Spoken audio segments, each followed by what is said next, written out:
Bismillahirrahmanirrahim. Assalamualaikum warahmatullahi wabarakatuh.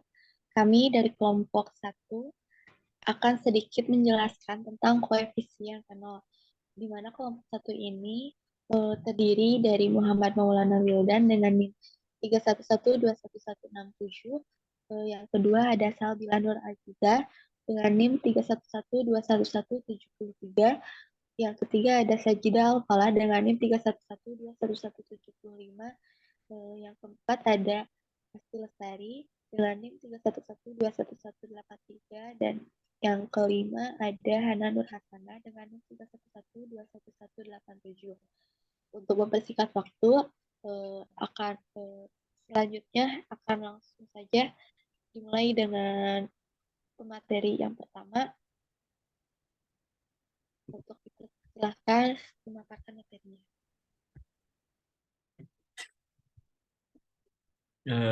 Definisi disinfektan adalah bahan kimia yang digunakan untuk menghambat atau membunuh mikroorganisme, misalnya pada bakteri, virus, dan jamur, kecuali spora bakteri. Pada permukaan benda mati seperti furnitur, ruangan, lantai, dan lain-lain. Disinfektan tidak digunakan pada kulit maupun selaput lendir karena berisiko mengiritasi kulit dan berpotensi memicu kanker. Disinfektan dapat digunakan untuk membersihkan permukaan benda dengan cara mengusap larutan disinfektan pada bagian yang terkontaminasi, misalnya pada lantai, dinding, permukaan meja. Untuk prinsipnya, koefisien fenol ditentukan dengan cara membagi pengenceran tertinggi dari fenol yang memusnahkan zat renik dalam 10 menit, tetapi tidak memusnahkan dalam 5 menit, terhadap pengenceran tertinggi bahan antimikroba yang membunuh zat renik dalam 10 menit, tetapi tidak dalam 5 menit.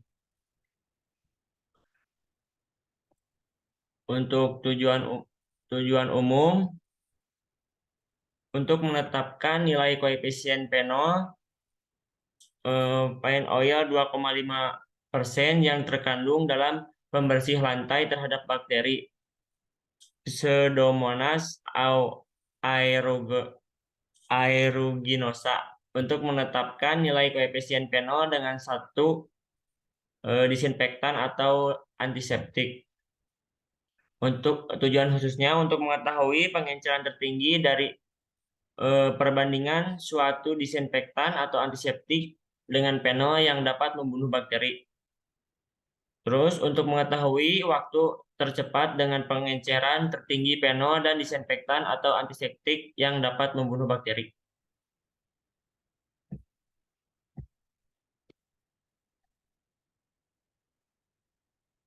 Selanjutnya yaitu bakteri koefisien fenol. Bakteri ini digolongkan menjadi dua, ada bakteri gram positif dan ada bakteri gram negatif.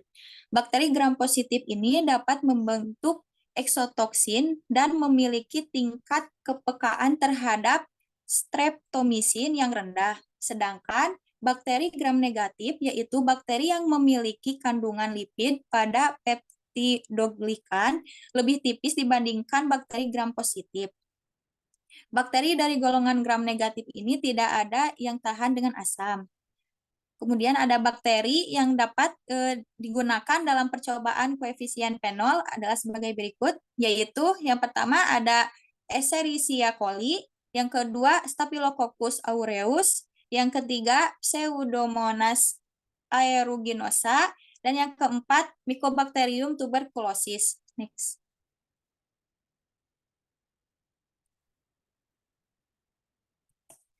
Yang pertama ada bakteri Escherichia coli.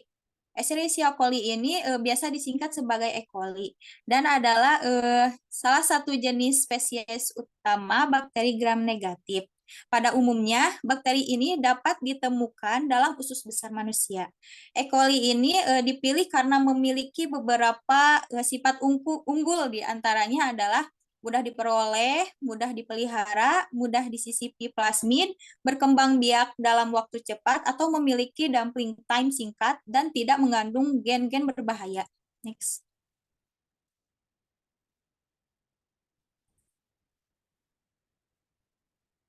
Selanjutnya ada Staphylococcus aureus. Bakteri Staphylococcus aureus ini merupakan bakteri Coccus gram positif yang tidak membentuk spora, tidak motil, dan hidup berkelompok. Staphylococcus aureus ini dipilih karena keberadaannya yang mudah ditemukan. Jenis bakteri ini juga jenis bakteri yang paling banyak menyebabkan patogen. Selain itu juga termasuk dalam bakteri yang tahan terhadap beberapa jenis antibiotik dan disinfektan. Sehingga perlu untuk dilakukan penelitian terhadap jenis bakteri ini untuk mengetahui penanganan bakteri ini di masa depan. Next. Selanjutnya ada bakteri Pseudomonas aeruginosa. Bakteri ini merupakan bakteri gram negatif. Terdapat lapisan lendir polisakarida ekstraseluler pada bakteri yang tumbuh di pembenihan tanpa sukrosa. Strain yang diisolasi dari bahan klinik sering mempunyai pilihan berfungsi untuk perlekatan pada permukaan sel yang kemudian berperan penting dalam resistensi terhadap lagositosis. Bakteri ini bersifat oksidase positif dan tidak memfermentasi karbohidrat, tetapi banyak strain yang mengoksidasi glukosa. Identifikasi biasanya berdasarkan morfologi koloni, sifat oksidasi positif, adanya pigmen khas, dan pertumbuhan pada suhu 42 derajat Celcius. Next. Next. Yang keempat, ada Mycobacterium tuberculosis. Bakteri Mycobacterium tuberculosis ini adalah salah satu penyebab terjadinya penyakit tuberkulosis, yang mana bakteri ini termasuk bakteri gram positif. Mycobacterium tuberculosis ini mempunyai dinding sel yang sangat kompleks, di mana penyusun utamanya adalah lapisan lemak sekitar 60%, yang khususnya terdiri dari asam mikolat. Selain itu, terdapat unsur lain yang menyusun dinding sel bakteri tersebut, yaitu polisakarida. Dengan adanya dinding sel dengan struktur yang kompleks ini, menyebabkan Mycobacterium tuberculosis bersifat tahan asam atau BTA, yaitu sulit diwarnai dengan Ziegel-Nielsen, yaitu yang artinya salah satu jenis pewarnaan bakteri tahan asam, dan akan tahan juga terhadap upaya penghilangan zat warna tersebut meskipun dengan larutan asam alkohol. Next. Mycobacterium tuberculosis ini juga memiliki ketahanan terhadap berbagai macam bahan kimia dari disinfektan seperti penol 5%, asam sulfat 15%, asam sitrat 3%, dan NaOH 4%. Tetapi dapat dihancurkan dengan yodium tinctur dalam waktu 5 menit, sedangkan dengan alkohol 80% akan hancur dalam waktu 2-10 menit. Next. Dan Mycobacterium tuberculosis ini termasuk ke dalam jenis bakteri patogen yang berbahaya. Bakteri ini berbentuk basis kecil yang resisten terhadap disinfektan kadar rendah dan dapat bertahan dalam lingkungan kering selama berminggu-minggu. Jadi dinding sel Mycobacterium tuberculosis ini berbeda dari bakteri lainnya yang kaya akan lipid seperti asam mikolat, dan kemungkinan besar digunakan untuk pertahan dari kekeringan serta salah satu faktor virulensi. Dan berdasarkan hal tersebut, maka perlu dilakukan penelitian lebih lanjut terhadap jenis bakteri ini untuk mengurangi resiko dan kemungkinan terjadinya penyakit tuberkulosis.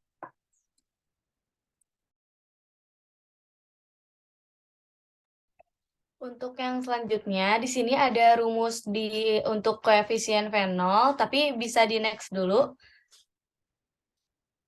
Nah, yang ini dulu ya. Jadi untuk koefisien fenol ini kita ada sama melakukan pengenceran, tetapi agak sedikit berbeda dengan yang sebelumnya. Kan biasanya kita itu melakukan pengenceran bertingkat ya.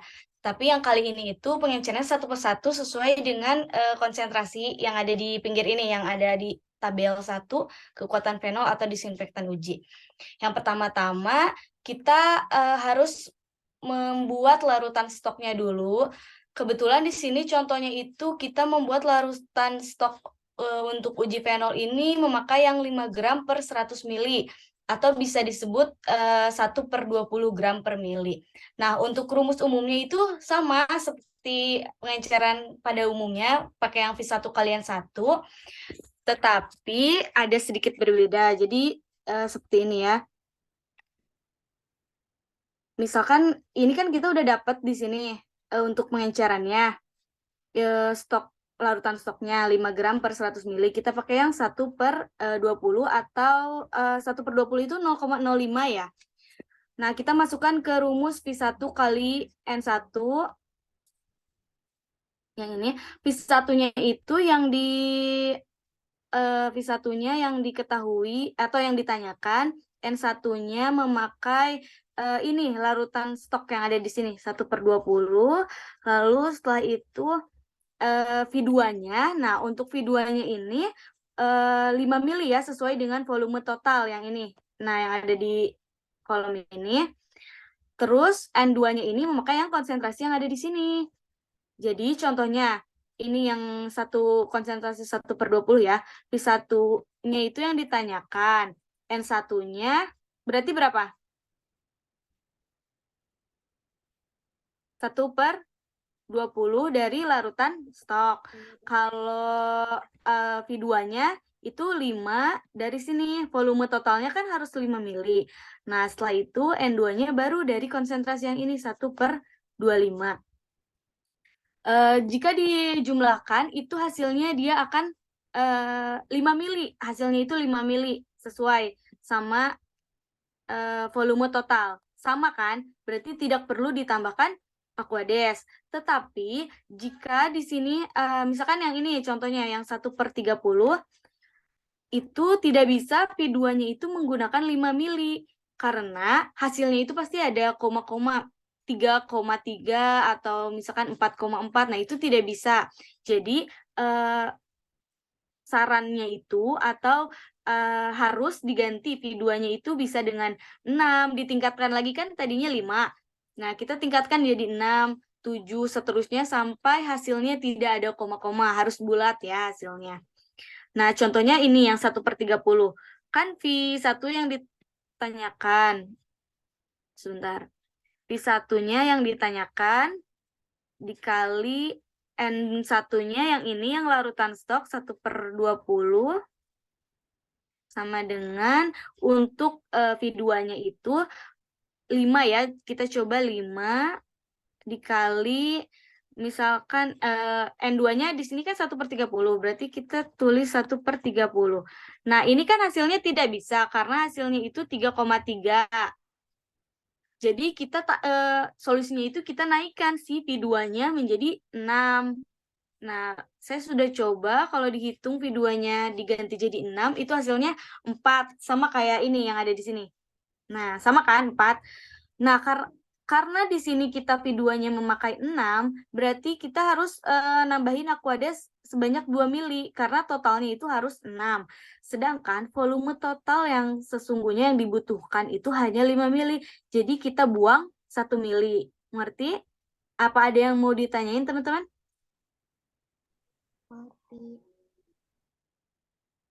Ya, cukup. Seperti itu untuk perhitungan ke bawahnya juga sama seperti itu.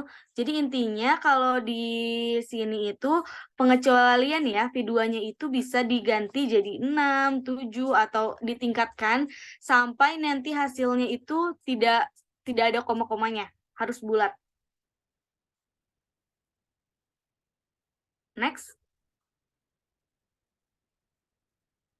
Nah, ini di sini ada contoh hasil data pengamatan. Di sini diketahui ada yang negatif, itu artinya dia efektif membunuh kuman di semua konsentrasi. Misalkan yang fenol ini di konsentrasi ke 1/30 itu dia efektif membunuh kuman semuanya. Di menit ke-25, 5 detik, 7 dan seterusnya itu dia sangat efektif karena dia hasilnya negatif semua. Itu biasanya kalau misalkan hasilnya yang efektif membunuh kuman itu dia akan jernih, bening.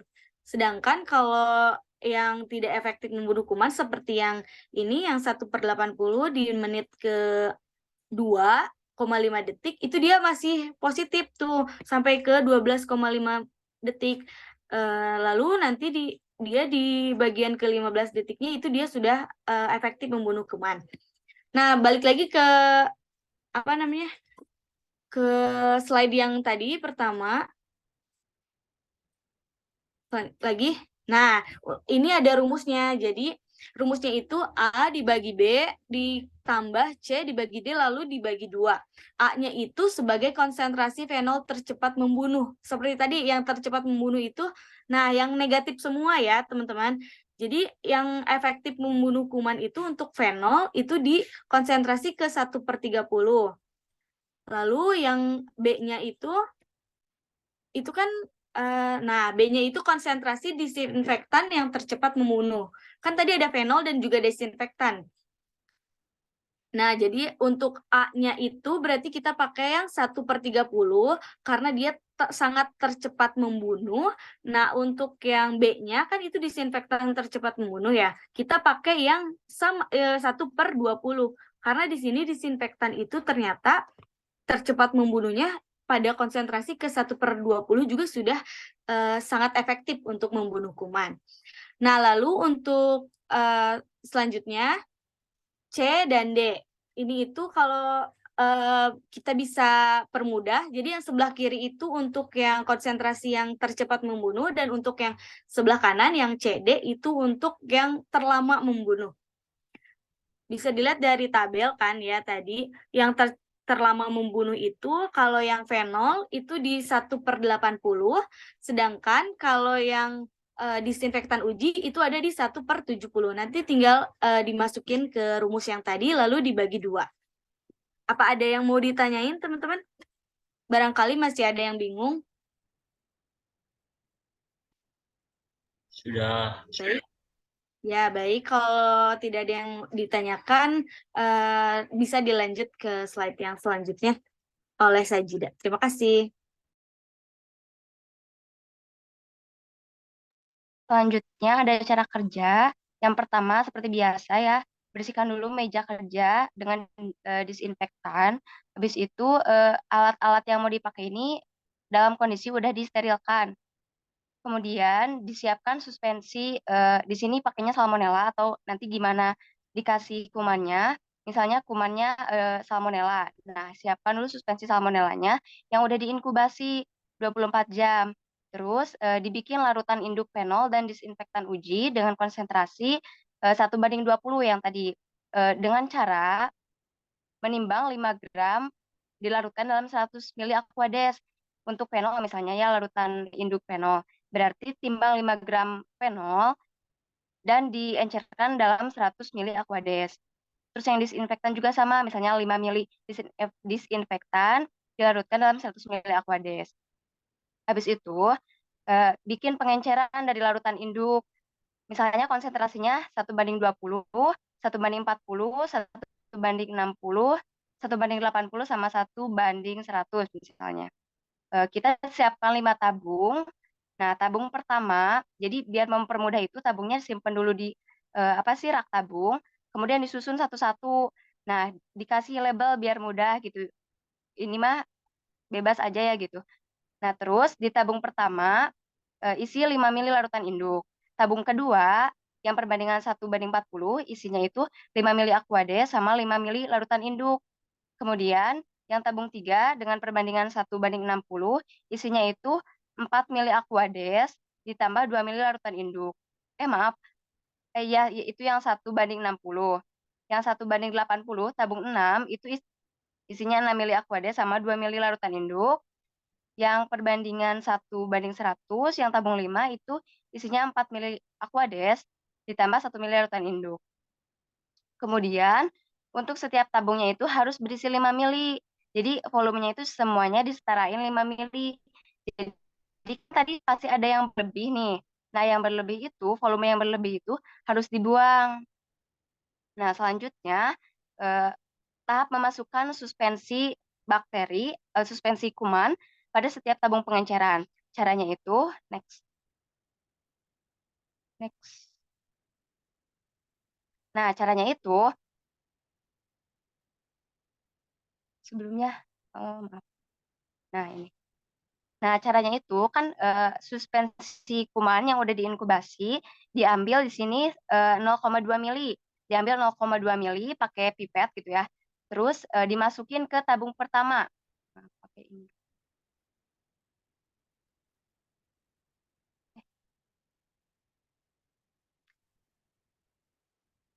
Tabung pertama dimasukin ke sini. Di tabung pertama dimasukin 0,2 mili. Itu tuh tabung pertama tuh berarti yang konsentrasi 1:20. Dimasukin si itunya, si suspensi kumannya 0,2 mili. Terus ambil lagi, nah dimasukin lagi selanjutnya ke tabung sampai yang F ini. Tapi dikasih jarak setiap ganti tabung tuh misalnya dari tabung A. Terus dimasukin 0,2 mili, ambil lagi 0,2 mili, dimasukin lagi ke tabung B. Tapi itu tuh dalam jangka waktu misalnya beda-beda dikasih waktu. Misalnya di sini 30 detik atau bisa 1 menit. Jadi dari tabung A ke tabung B jaraknya 30 detik, dari tabung B ke tabung C jaraknya 30 detik gitu. Nah, terus habis itu eh, dari si tabung A ini tuh kan otomatis di sini tuh kan udah ada 1, 2, 3, 4, 5, 6. Ada 6 tabung. Nah, ada 6 tabung, tapi ada eh, berarti ada 2,5 menit. Ngerti nggak? Maksudnya jadi dari tabung pertama. Nih, kita ambil tabung pertama pakai ose, dimasukin ke tabung A1 ini, ke tabung A1. Nah, habis itu tunggu lagi 30 detik untuk memasukin dari yang tabung B ke tabung B1. Ngerti nggak? Nah, yang C juga sama, jadi dikasih jarak dulu. Dikasih jarak dulu, misalnya jaraknya nih sepakat mau 1 menit. Berarti setiap masukinnya itu setiap 1 menit. Dari tabung C ke tabung C1 setiap 1 menit. Terus tunggu misalnya dari mau pindah lagi kan ke tabung D. Nah, dari tabung D itu jarak dari maaf, dari jarak dari tabung C ke tabung D itu 1 menitan gitu. Otomatis semuanya itu totalnya ada 2,5 menit. Selanjutnya ke yang A2. Ke yang A2 berarti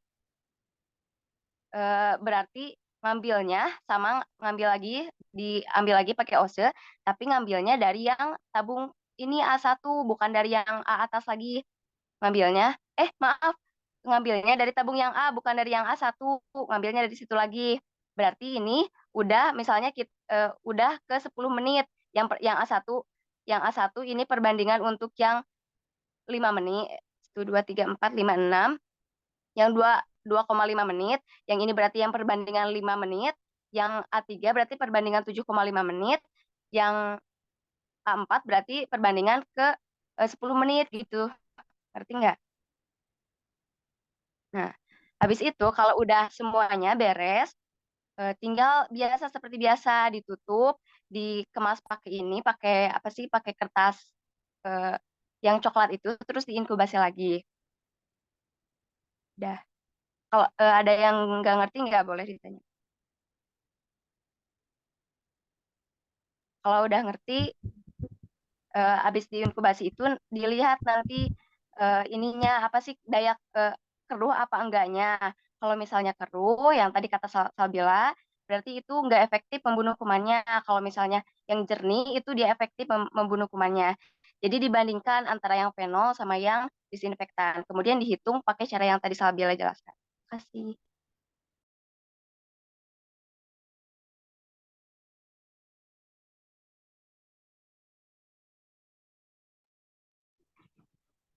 Terima kasih kepada para pemateri yang sudah memaparkan materinya. Mungkin sekian dari kelompok kami yang dapat kami sampaikan. Mohon maaf apabila terdapat banyak kekurangan. Assalamualaikum warahmatullahi wabarakatuh.